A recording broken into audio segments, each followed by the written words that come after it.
I still remember the day like it was yesterday.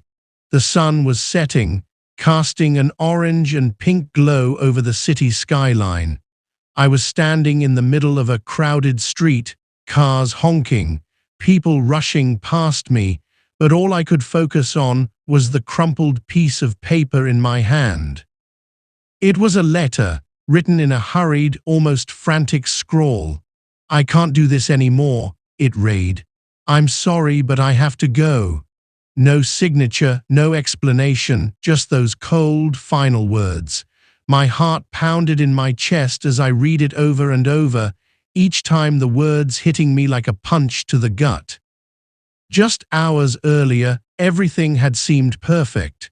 Jamie and I had been together for almost a year, and every moment felt like a dream. We'd met at a local coffee shop, both of us reaching for the last croissant. Our hands brushed, and it was like electricity shot through me. We laughed, talked, and before I knew it, we were inseparable. Jamie was everything I'd ever wanted. Kind, funny, and so incredibly handsome, with those piercing blue eyes and that smile that could light up a room. But there was always this shadow hanging over us. Jamie's family was deeply religious, and they had made it clear that they would never accept our relationship. We kept it a secret, stealing moments together whenever we could. It was exhilarating and terrifying all at once. Every time we kissed, it felt like a rebellion, a declaration of our love against all odds. That morning, we'd woken up in each other's arms, the sun streaming through the window of my tiny apartment. Jamie had kissed me softly, his lips lingering on mine, and for a moment, everything felt right in the world. But then he'd gotten that distant look in his eyes, the one that always made my stomach twist with worry. He'd said he needed to go home, that he had something important to take care of. I'd nodded, trying to hide my concern, and watched him walk out the door. Little did I know that would be the last time I'd see him for a very long time. The letter in my hand was a brutal wake-up call. Jamie was gone, and I had no idea where he was or why he'd left. All I knew was that our love, the love I'd thought was meant to be, was suddenly hanging by a thread.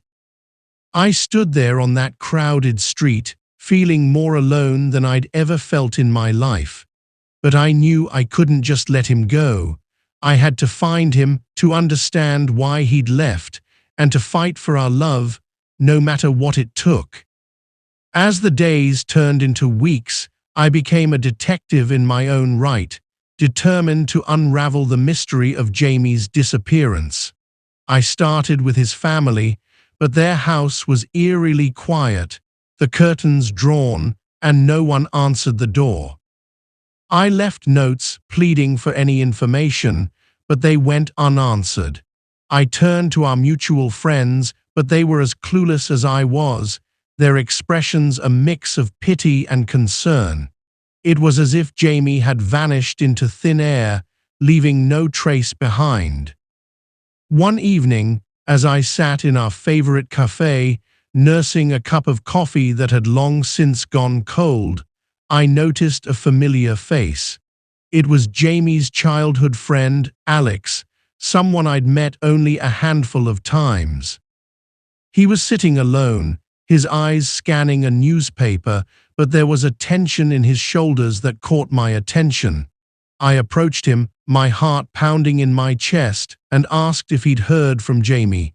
Alex looked up, his eyes meeting mine, and for a moment I saw a flicker of recognition, a hint of shared pain. "He's gone, hasn't he?" Alex said softly, folding the newspaper and setting it aside. I nodded, feeling a lump form in my throat. Alex sighed, running a hand through his hair. "I thought so. His family, they've been strange lately, secretive. I think they know more than they are letting on." I leaned in, my eyes wide with desperation. "What do you mean? What do they know?" Alex hesitated, then leaned in closer, his voice dropping to a whisper. I overheard them talking about some kind of intervention. They mentioned a place, a camp of sorts where they send people to change them. My blood ran cold. Change them? You mean like conversion therapy? Alex nodded, his expression grim. I think so. I don't know for sure, but it makes sense. Jamie's family has always been extreme in their beliefs. If they found out about you two, they might have taken drastic measures. I felt a wave of nausea wash over me. The thought of Jamie being subjected to such a horrific practice was unbearable. I thanked Alex, my mind already racing with plans. I had to find this place, had to save Jamie from whatever he was being put through. I couldn't let our love be torn apart by such cruelty. As I left the cafe, I felt a newfound determination coursing through my veins. I was no longer just a heartbroken lover. I was a warrior, ready to fight for the man I loved. I spent countless hours researching, making calls, and following any lead I could find. I discovered that there were indeed several conversion therapy camps operating secretly in the area. The more I learned, the more horrified I became, but I refused to let fear hold me back. I was going to find Jamie, and I was going to bring him home. My journey led me to a secluded, heavily wooded area just outside the city. The camp was hidden, tucked away from prying eyes, but I was determined to find it. I drove down winding roads, my GPS barely keeping signal, until I saw a small, unmarked turnoff. My heart raced as I parked the car and stepped out, the cool air sending a shiver down my spine. I walked through the dense forest, the crunch of leaves under my feet the only sound breaking the eerie silence. After what felt like hours, I finally saw it, a high fence surrounding a cluster of buildings. It looked more like a prison than a camp. I approached cautiously, my eyes scanning the area for any sign of Jamie. As I got closer, I heard voices, harsh, commanding tones that sent a chill down my spine.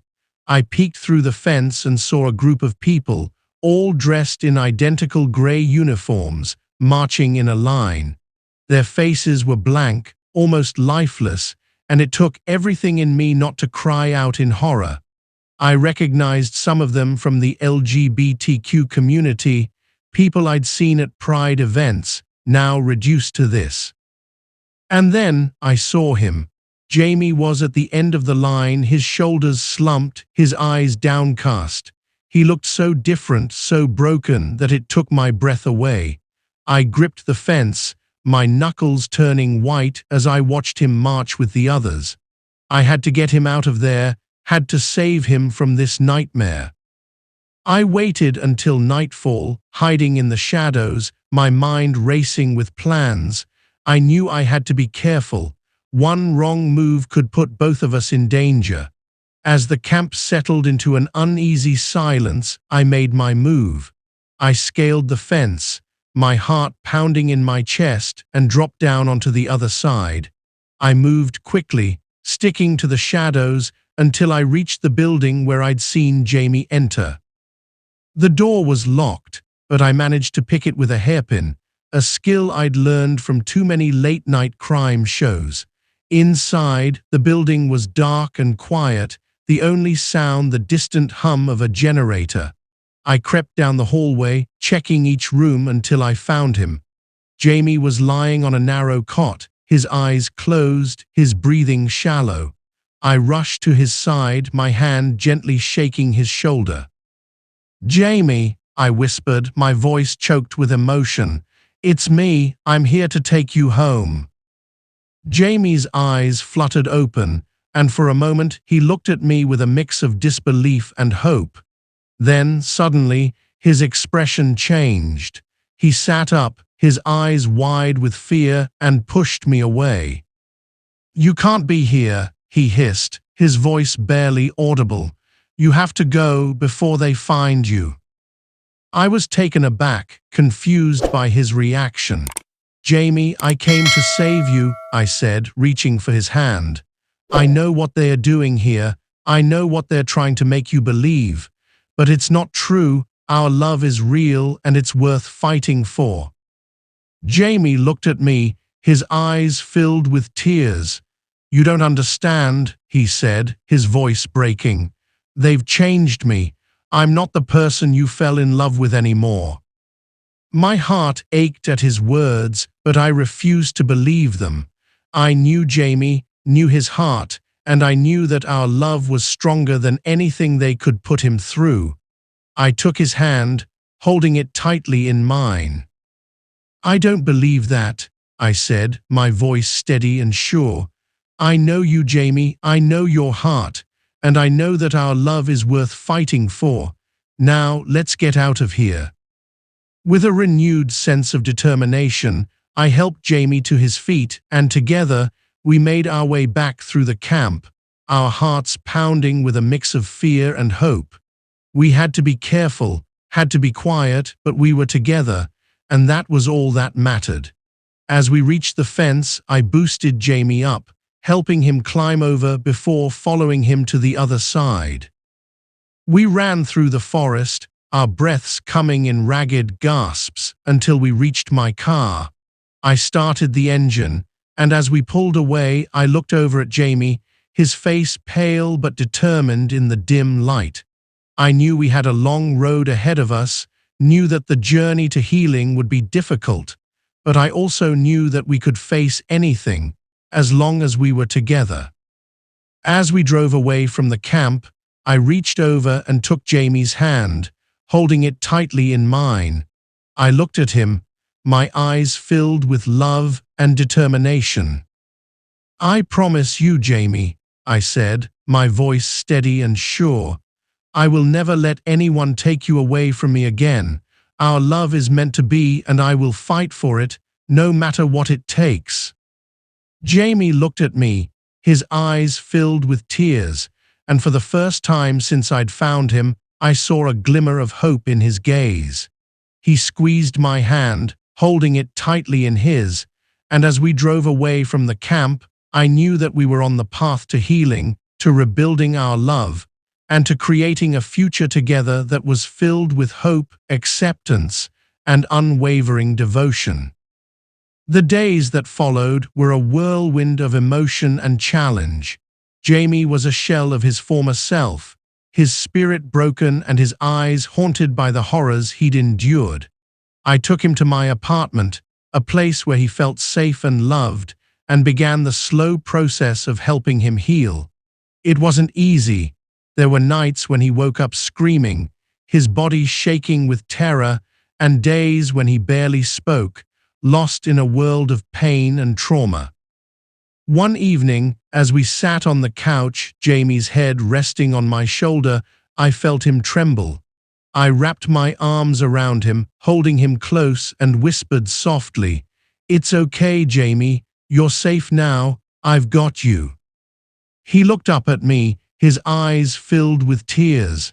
"I'm so sorry," he said, his voice barely a whisper.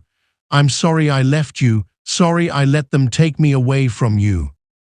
I shook my head, my heart aching for him. "You have nothing to be sorry for, Jamie. What happened to you was not your fault. You were brave, so incredibly brave, and I'm proud of you for surviving." Jamie took a deep breath, his body relaxing slightly in my arms. "I thought I could change," he admitted, his voice choked with emotion. "I thought if I tried hard enough, if I prayed enough, if I did everything they told me to, I could be normal." I felt a surge of anger at his words, but I pushed it down, focusing on the love and compassion I felt for him. "Jamie, there is nothing wrong with you," I said firmly. "You are perfect just the way you are. Our love is normal, it's beautiful, and it's worth fighting for. You don't need to change, not for anyone." Jamie looked at me, his eyes searching mine, and I saw a spark of hope in his gaze. "You really believe that, don't you?" he asked, his voice soft. I nodded, my eyes never leaving his. With all my heart, I said, my voice steady and sure, and I will spend the rest of my life proving it to you if that's what it takes. Over the next few weeks, Jamie began to open up more, sharing stories of his time at the camp, the things he'd been forced to endure. I listened, my heart breaking with each word, but I knew that he needed to talk, needed to process the trauma he'd been through. I held him when he cried, reassured him when he doubted himself, and loved him through it all. As Jamie's healing progressed, I knew that we had to address the elephant in the room, his family. They were the ones who had sent him to that horrible place, who had tried to change him, to break him. I couldn't forgive them for that, but I knew that Jamie needed closure, needed to face them and tell them how he truly felt. One sunny afternoon, we stood on his family's doorstep, Jamie's hand trembling in mine. I squeezed it tightly, offering him my strength, my support. The door opened, and his mother stood there, her eyes widening in shock as she saw us. "Jamie," she gasped, her hand flying to her mouth, "you're home." Jamie took a deep breath, his shoulders squaring as he prepared to face his past.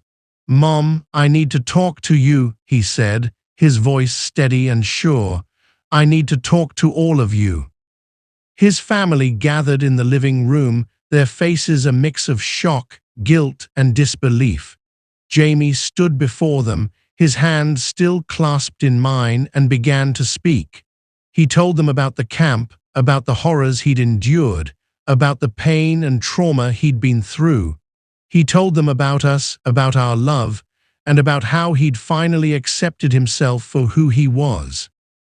His family listened, their expressions changing from disbelief to horror to, finally, acceptance.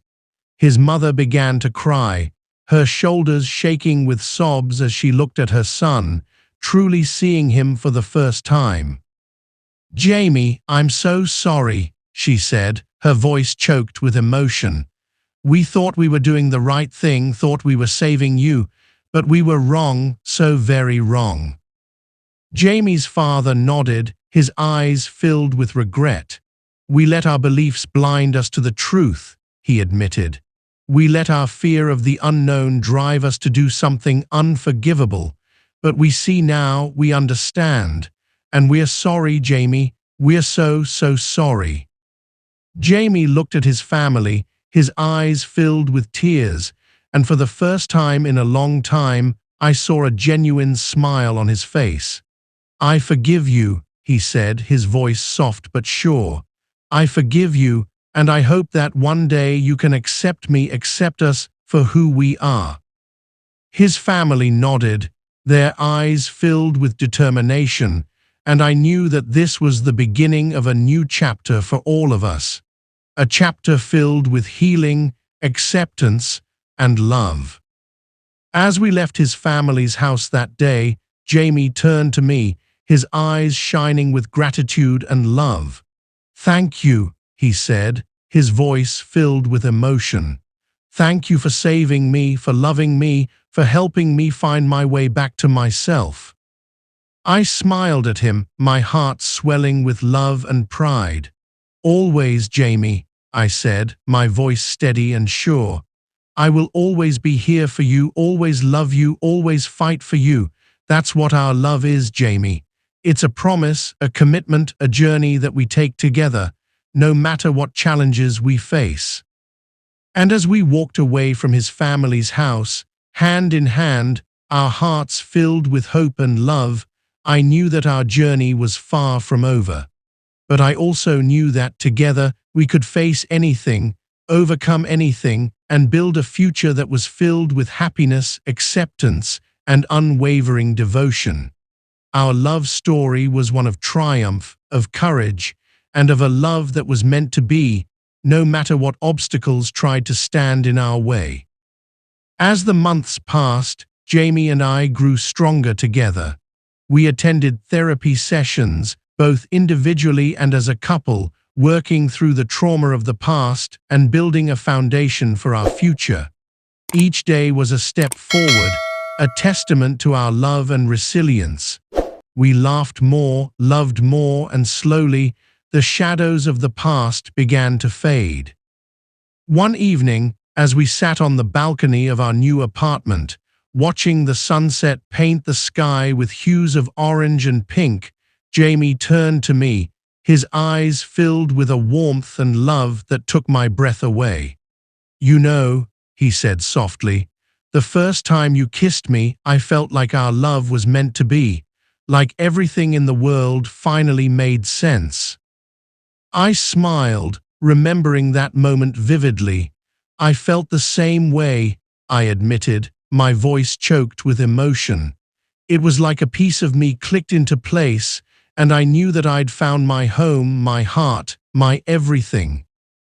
Jamie reached into his pocket and pulled out a small velvet box. My heart skipped a beat as he opened it, revealing a simple but beautiful ring. "I want to spend the rest of my life with you," he said, his voice steady and sure. "I want to build a future together, to face whatever challenges come our way, side by side. Will you marry me?" Tears filled my eyes as I looked at him, my heart swelling with love and joy. "Yes," I whispered, my voice barely audible. 1,000 times yes." Jamie slipped the ring onto my finger, and as we kissed, the world around us faded away. It was just the two of us, lost in our love, our future stretching out before us like a beautiful, unwritten story. Our wedding day was a celebration of love and acceptance.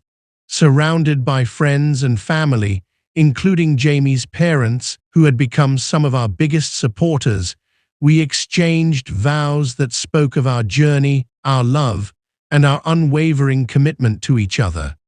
As we danced under the stars, our hearts filled with joy and our future bright with promise, I knew that our love story was far from over. It was just beginning, and I couldn't wait to see where it would take us. But our journey wasn't just about us. It was about every person who had ever felt like they didn't belong, like they had to change who they were to fit someone else's mold. It was about standing up for love, for acceptance, and for the right to be true to oneself. And so, we decided to share our story, to reach out to others who might be going through the same struggles, and to offer hope, support, and a reminder that love, true love, always finds a way. We started a YouTube channel, a place where we could share our experiences, our challenges, and our triumphs. We talked about our journey, about the horrors of conversion therapy, about the importance of acceptance and love. And as our community grew, we realized that our story was resonating with people all over the world. We received messages of support, of gratitude, and of hope from people who had felt alone, who had struggled with their identity, and who had found strength and courage in our words. And so, as we sit here today, hand in hand, our hearts filled with love and our future bright with promise, we invite you to join us on this journey. Subscribe to our channel, watch our videos, and comment down below with your favorite part of the video. Share your stories, your struggles, and your triumphs, and together, we can build a community of love, acceptance, and support. Remember, no matter what challenges you face, no matter what obstacles stand in your way, love always finds a way. Our love story is proof of that, a testament to the power of love, the strength of the human spirit, and the unwavering belief that everyone deserves to be true to themselves, to be loved, and to be accepted for who they are. So join us, be a part of our journey, and together, let's create a world where love, acceptance, and understanding reign supreme. Because in the end, that's what truly matters. That's what makes our love, our journey, our story meant to be.